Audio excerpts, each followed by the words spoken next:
Hello and welcome to Get in the Lab. My name is Meg Levoux. I'm really passionate about video. After 3 years of playing around, I finally got serious and started to really serve small business owners with their own video production. I've authored a bestseller and successfully funded it on Kickstarter. I speak about video on a regular basis, and I have a wonderful online community called The Lab Rats. When I'm not creating videos, I'm climbing, cooking, and loving. In season 5, I thought it was time to bring back interviews to the show. I have fun and candid conversations with business owners I admire and share that with the world. We all may be out there to make money, but we all crave to connect and inspire. This is Get in the Lab. What up, you lab rats? Welcome to another episode of Get in the Lab Season 5. In this episode, we're talking to Mattie Marr. So I just hit him up on Twitter and I said, hey, Matt, we're going to be a podcast movement. Would you be interested in an interview? And he said yes. And we just, we had a good connection during that time. And he's a very busy guy and a very outgoing guy. And I just felt very comfortable. And I always appreciate that and kind of pay attention to that in other people, because that's such a skill if you can disarm me. Because I have a lot of walls, I guess. And we talk about his podcast, we talk about the importance of delivery of your content, right? Like I always say, it's always about being entertaining and or inspiring. We'll talk about both of those things. We'll talk about kind of being humorous and looking at things through a humorous light. We talk about defining what it means to be a host and why it's so important for Matt to be labeled as a host and how he identifies with being a host. And we bond over a little bit of an Oprah moment, which is so cool for me because I thought I was the only one. You talk about borrowing hope when you're feeling kind of at your lowest point, which I happily was borrowing hope from him at that moment because I was just not feeling, I put on a good show, but I wasn't feeling my usual self. And so this is something that I'll touch on later on in the show, where it's kind of this wave of not feeling inspired or maybe even feeling depressed about what you're doing in this world, which we all kind of come to that. There are waves of that. Leading with curiosity. Talk about him being a narrative therapist and how that helps him be a host, an effective host, his love for Wonder Woman, the public narrative technique, and I believe that Wonder Woman trailer just came out, which does look pretty dope. And then we talk about how to be a better host, which I think is very important too if you have a show or you have a piece of content that you put out into the world like this. We round up this quick little chat that we did in the Sky Bridge of the, where were we? The Hyatt Regency of Chicago, and we really had a good conversation. So please enjoy that right now, and I'll see you at the end. I'm gonna cut off. I just need to do this. There we go. Oh, that looks beautiful. Yeah, isn't that nice? We have that nice window light coming through. All good? Take a picture to... Okay, Mattie Marr. I like to call you Mattie Everybody instead of calls Matt. me, a lot of people call me Mattie. I like Mattie. You have the, welcome to the show, by the way. Hi. Welcome to the lab. This is called Get in the Lab. I'm doing a couple of interviews. We're here with Matt Marr, Mattie Marr. He has a show called Dear Mattie, right? The Dear Mattie Show, the yeah. Dear Mattie Show is a podcast. DearMattieShow.com to get all the info. I was introduced to you really quickly by Jared Easley, one of the founders here for Podcast Movement. We're here at Podcast Movement. Yes.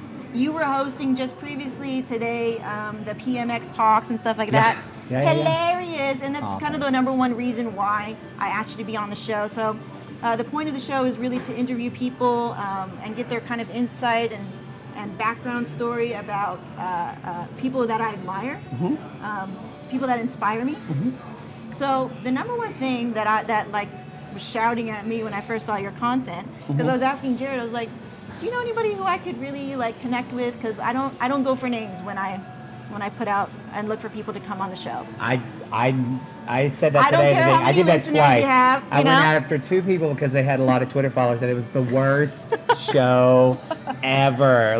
I told people, I said, I felt like I had done something shameful in an alley afterwards. It was terrible. Yeah, it's not the way to go. Out, I don't care about how many followers you have or likes and stuff like this. Because I hate it when people would buy my book and then they go look me up on YouTube and they're like, but you only have 1,500 followers. I was like, but dude, you dug the content, right? Yeah. Like, didn't we connect? Yeah, exactly. You know, like, okay, so anyway.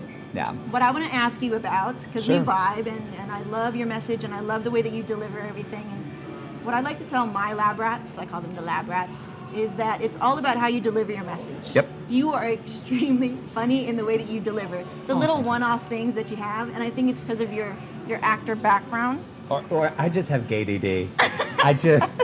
I do. I can't keep it focused. Every time I watch one of your videos, I'm just always laughing out loud, and then I'm embarrassed because nobody else gets the joke or whatever. But or nobody else is around. Well, I do a podcast. A lot of times. I always have a guest host on my show. A lot of times, one of my friends, his name is Jake Anthony. I call him Poodle, and he's like my sister.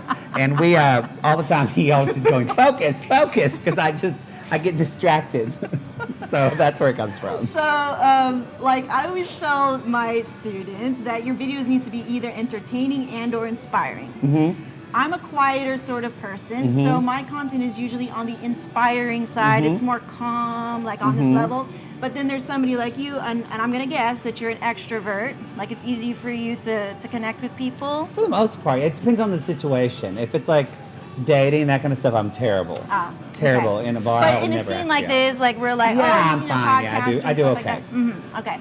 So I wanted to ask, like, I feel like funny is straight away, that's like the key to my heart, to be mm-hmm. funny and to be real and, mm-hmm. and all that stuff. Did that come naturally to you because you are in the actor space, or did you have to learn that? Is that a skill, or is that natural for you?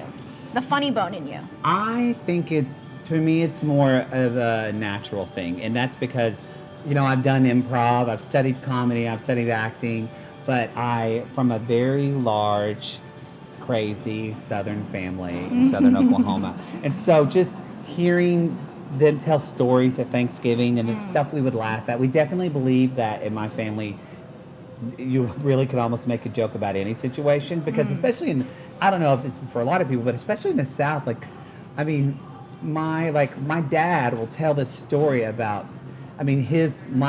my grandmother was a single mom. His father left them when they were 5 years old, and they tell the story about when my Southern country grandma went and beat the crap out of the woman he was sleeping with, which sounds like a horrible, traumatic story, but they tell this story, and my dad and his siblings, they're just cackling and laughing, and so, I don't know, I think I learned at a young age that I think we have a choice. We have a choice to even things that are really hurtful and terrible for us. And I know as a therapist, I oftentimes talk with clients where's the choice point you have? And I make a choice to look at things through not a less serious, but through a humorous lens, because it's just, to me, life is short, and it's more fun to do that than to take everything so seriously. Are you actor or comedian, or can you be both?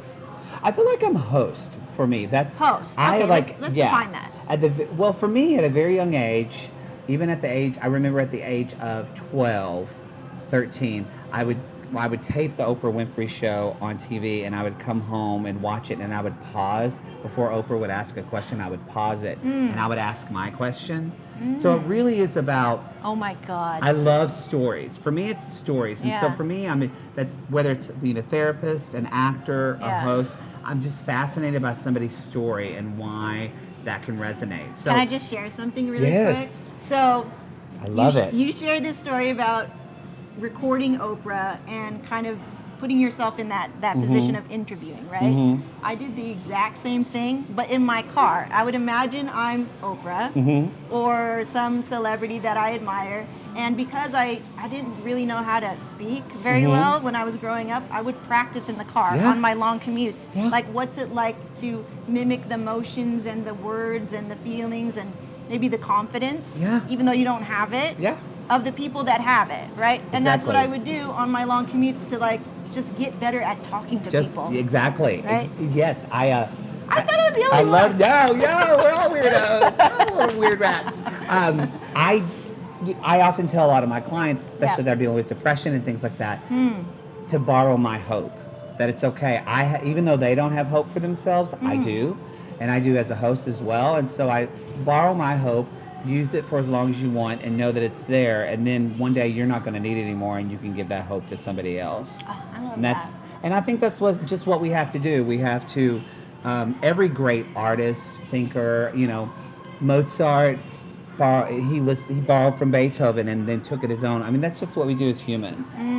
So yeah, I think for storyteller community, one of the best pieces of advice I got was from my friend. She's also a host and starting a podcast. Her name's Dawn McCoy, and Dining Dish with Dawn is her show. And she told me once, she said, "Don't try to be funny." She's like, "Just be you and talk about what you want to talk about, and your humor is going to come out naturally." And that was a great note, because when I first started doing my podcast, I was like, "Hey, it's the Dear Mattie Show," and it was just like so much. Even I was like, I'm sick of myself. So I really think it's just, I have a curiosity. And I lead with my curiosity. I lead with what's interesting to me. It's like you said, I don't book the show. I don't book the person that has 20,000 Twitter followers. Yeah. It's nice that they have it, but it really is just, am I curious about their life? Am I curious about their story? And do I feel like that curiosity will lead to something that's impactful to my audience? Because, like you said, I'm actually all about entertainment, but I still want to be inspired. And for me, I think it's important to do both of those things, because that's the kind of content I want to see. Right? And to me, I don't want to compromise one or the other. And I feel like, especially now with so much negativity we see in media, and with this being a political year, I almost feel like as a creator, I have a duty to try to be inspiring as well as entertaining to people, because we need it. We do need it. We do need it. Yeah. Every time I get on Facebook, I have to hide all that negativity, because it's just, that gets attention too. Yes. As far as getting attention and getting noticed out in the world, you could be the negative Nancy and get a lot of, build on that hatership, and you know how people like to do the, like fashion police. Right? Yes, That's so rooted in negativity. I'm like, this is an awful show, but why am I so like a train wreck? Yeah, you know what I mean? Yeah, definitely. Even as a therapist, I'm a narrative therapist, which is, we're solution focused. So we're actually, when a client comes into me and they say, "Hey, I really have bad anxiety and I really need to talk about it," and I say, "Okay," and I let them talk a little bit about anxiety, but I also ask them, "What's going well in your life?" And not because I'm not looking on the bright side, I'm not just looking at that, but I actually want to dissect what's going well in their life, because when you dissect a solution, then you find out a person's strengths, and you're able to go at the problem with that. So I think it's just, that's what I'm just more interested in. I think a lot from growing up being gay in southern Oklahoma, and it wasn't until when I was at home I felt supported by my family. They didn't care that I played Wonder Woman. They loved me for who I am. That kid is upset behind us. Oh, God. They are upset. Oh, You're getting some real life noise. Oh, God. But yeah, it's fine. We'll keep on. But being this kid that I felt safe, and then all of a sudden when I went to school, it was all those outside voices telling me that I was wrong, or that I shouldn't do that, or I shouldn't talk like that, or walk like that, or love Wonder Woman. So I think there definitely is this pull to me of I want to support the positive voices in our life. That's just important. That's awesome. I love that. So with you Which being... you do too, it sounds like. Yeah. Yes, yeah. And that's why I want to surround myself with people like you, because that's what it's about. It's about pushing that kinetic energy forward and giving back. Yeah. And just talking to you, it inspires me to go out and keep going. Ditto. Actually. You know what I mean? Yeah. That's what it's just like a little... Just being a content creator, tell me a little bit about the struggles of pushing out content, trying to get attention, and it must be easy for you. No, I'm not. You're so funny. Oh, well, thank you. But I still look like I don't have sponsorship for my podcast, and that's something I would love to have. And then I know a lot of podcasters have that. I'm actually excited about your talk tomorrow, because I feel like you're going to talk about a not traditional way to do that. So I'm super excited, because I feel like I've been hitting my head up against a traditional wall. Well, I've already seen a couple of your videos, and you're very good on video. And thank you. I would think that you dialing in more to that strength. That's the next step, actually, what I'm doing. Awesome. I'm still launching a YouTube channel. Yeah. Hopefully hopefully that will be ready to go by the end of July. We're in July now. Yeah. But you have a YouTube channel. I was watching all your stuff. I have. So you're going to relaunch, or? Well, I've been doing a bunch of Dear Mattie questions, because people send in questions to my show. So I've been doing a lot of videos of that, and working with with other collaborators and answering questions that way to put on my YouTube channel. Very cool. Yeah. I love that. I love it. And it's a Dear Mattie show. So is it going to be a rebrand, or are you just going to... Not a rebrand. It's just I'm Matt launching Marr, it. Right? Yeah, I'm launching it to the channel YouTube. I'll link it up. Yeah, I'm launching to... I think the YouTube channel is Talk to Matt Marr, actually. Oh, okay. And I'm just launching the show on YouTube. Love it. It's still keeping the podcast. Nothing's changing. We're going to start season 2. I'm kidding. I haven't done a season. Everybody's doing these seasons now, so I've got to start doing that. Apparently, that's the... Yeah, I was telling you, like, the season thing for me is just like, I get tired. I need a break. I need a break too. And I get bored. So yeah, I agree with that. I think you feel like you're kind of like... This is what I love about this. This makes me excited about my show because I'm meeting not just you, but I'm meeting all these people that have this shared passion of telling stories and framing our story in a way that is impactful, which is really important to me. Yeah. And that's another thing actually that I've studied a lot about. There's this guy named, I talked about it today, I don't know if you were in the room, but this guy named Ganz. He's from Harvard, and he has this technique called public narrative, and it's all about how you tell a story that's impactful to people. A lot of political people, Obama, whether you like him or not, he did it. He was obviously hugely successful at it. But he talks about there's the 3 parts of a story of self, the shared story, and then the story of now. So it definitely, it's like, to give you an example, I have this, my personal stories. I just told you about how I felt, I went out to school and I felt weird as a kid, not supported, and I felt like there were a lot of negative voices coming at me, and it made me want to have more positive stories in my life. Well, that's my story, but now listening to you, and you're talking about you mimicked Oprah in the car too. Now we have this shared story of wanting to be hosts and interviewers that support positivity and help inspire people. Yes. So now we have my story, we have our story, and then this story that we have, like you just said, it makes me want to go out and do more. It makes me want to go out and connect. That's the story of now. It's like, well, we have this shared story. How do we go and share it? Look up Marshall Ganz. It's like a 2-page thing. I'll link it up. Yeah, it's great. It's a great format. And I kind of use that in everything I do of how do I get because your story is impactful, but a lot of people share, they're like, I want to share my story. And it's helpful, but it's learning how to share your story in a way that is, and I mean this in a good way, manipulative to people to get them invested, because we can build community that way. Most definitely, yeah. You can get attention, but what are you going to do with that attention? Exactly. How are you going to leverage that story and make it work for you? Gotcha. Okay, I love that. So another thing that I noticed is that you're a really good host. Like, it comes very naturally. To me, when I first started podcasting or interviewing, I would get so nervous because I'm not, I had to learn. So I had to train myself to be okay with just, I'm asking questions now, or it's live now, or, can you give these guys some tips on how to be a better host? Sure. Do it. No. 1, 2, and 3. Yeah, that's it. We're done. Wrap this up. That's true for me, though. I just have to keep going. I started saying I was a host before I was actually a host. I knew I wanted to be a host. And I said, people would ask me, whether I used to say, I'm an actor, or I have a day job here. And I finally said, no, I'm a host. And what I did is I went out and I built my own hosting reel. I had a friend who had a camera. We got some sound equipment. We made sure you could hear it well and that it looked just decent.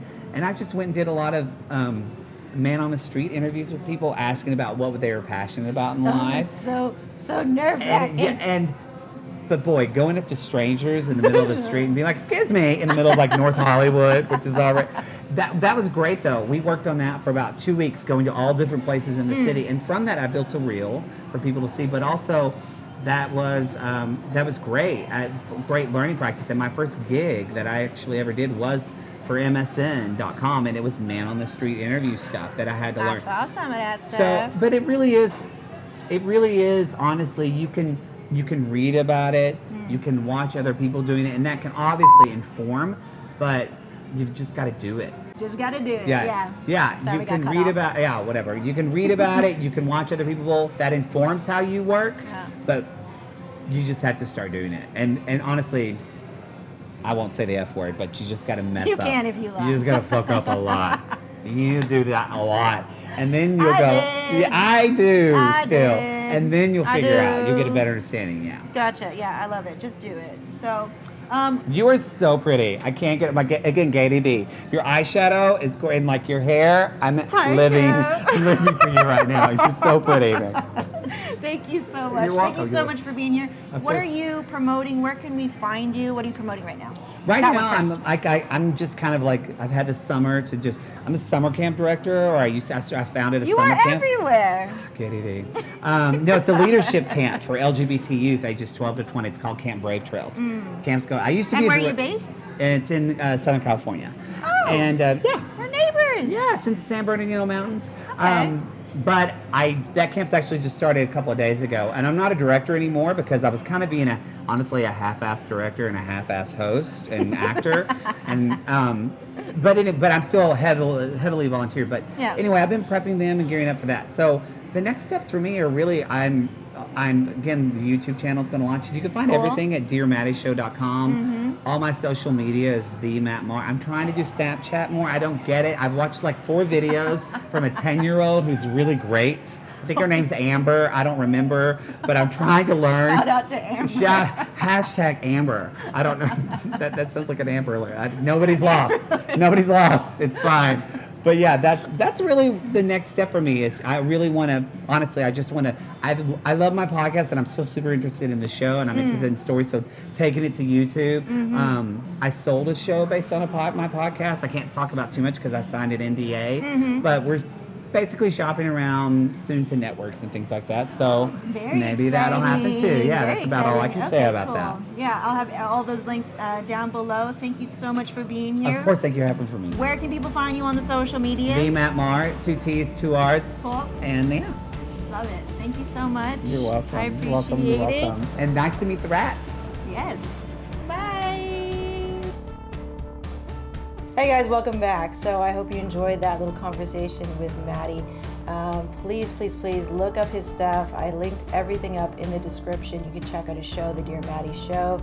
You can check out all the things that he was talking about during this little chat, his camp that he's being involved in, and and his so gay DD. All the other things that he's involved with. And you know what? I don't even have that, but seriously, that kind of leads me into the next thing, which is a big announcement for you guys who have stuck around to the end. And I'm putting this at the end because I still have a couple of I guess, episodes to go to make this announcement kind of public. But I guess I'll warm you up and give you a little backstory. Get in the Lab, the show, as you guys kind of know it as in seasons and me putting out consistent content, is not going to be continuing for a season 6. Yeah, so this is going to be my final season. It's going to end quite abruptly, and that is because I've made a decision to start cutting out things that I don't need in my life.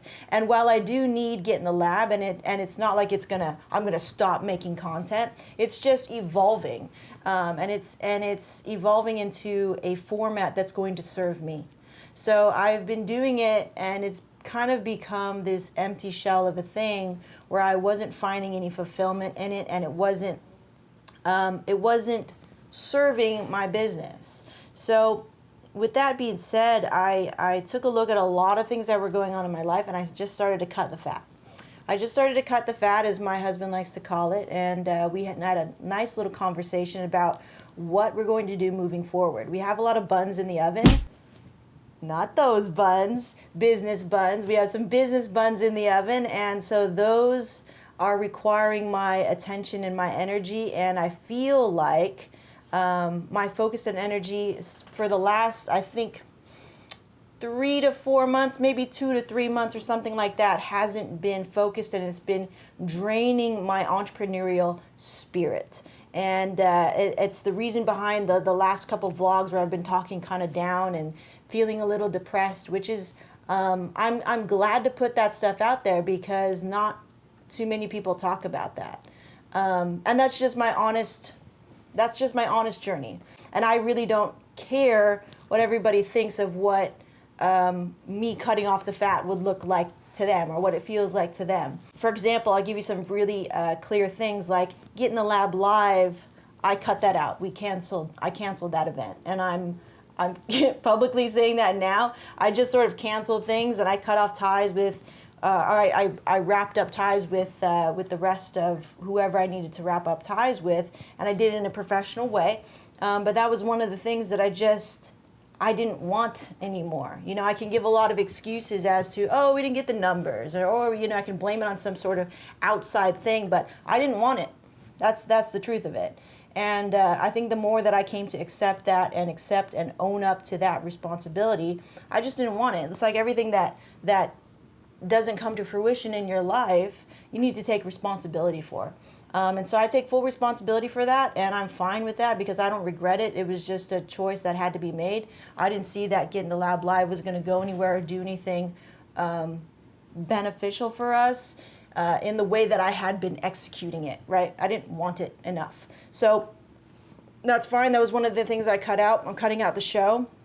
I'm cutting out trying to break into a market that doesn't speak my language. There's a lot of things I could say on that end too, but I'll save that for the vlogs and stuff like that. And like I said, guys, you know, Get in the Lab, this is going to be my final season and my final participation in this rat race of shows and putting out content and calling myself a podcast and all stuff like that.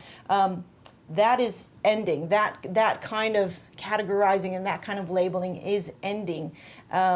However, that doesn't mean I'm not going to be putting out content in my own way, right? So I'm still going to be vlogging about my experience. You're still going to see behind the hustle vlogs on my channel, and even on Facebook and all this stuff. I'm still going to be documenting the hustle, right? What it takes to work from home, what it takes to run businesses, and how and why I'm pivoting the way that I am now. I think that information is way more valuable, not only to you guys, but to myself.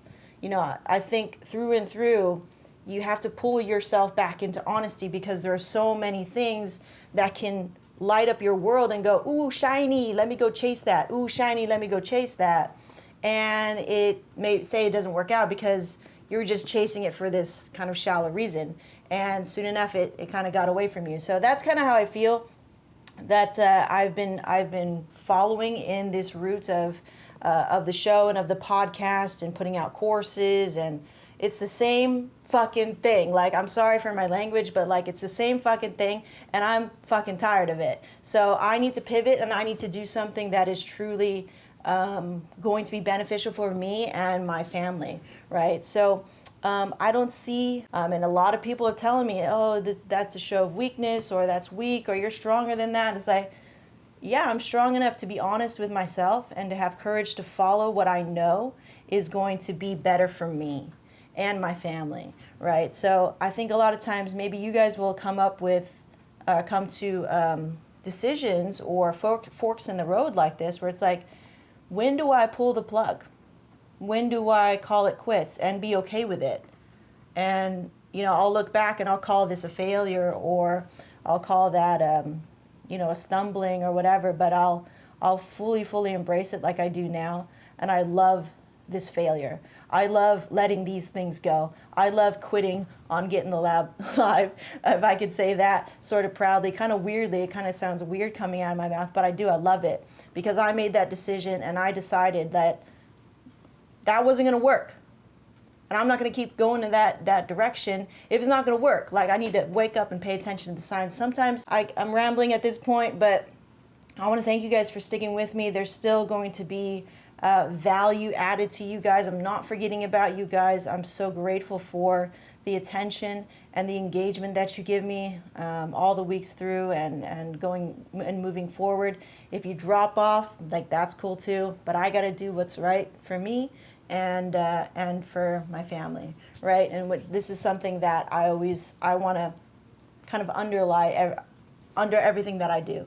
It's to be honest with me and to be honest with you guys and to just move forward, right? I think I put everything in there, so that's a pretty good one. Thanks for sticking around for that rant. Thank you so much for being here. I hope you enjoy that. Like I said, get all those links and check out Mattie.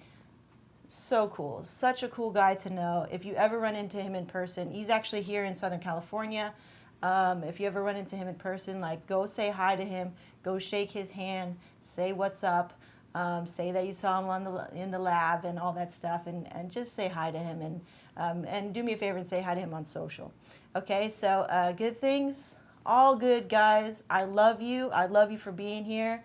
I finally feel better. And to be able to communicate that to you guys too, because I want to make sure that we're on the same page. I feel better. I feel lighter. My spirit is in a better place. And I just thank you guys for sticking through it with me. Even though maybe you didn't know that I was kind of going through that, but maybe you kind of could tell. I don't know. Good things.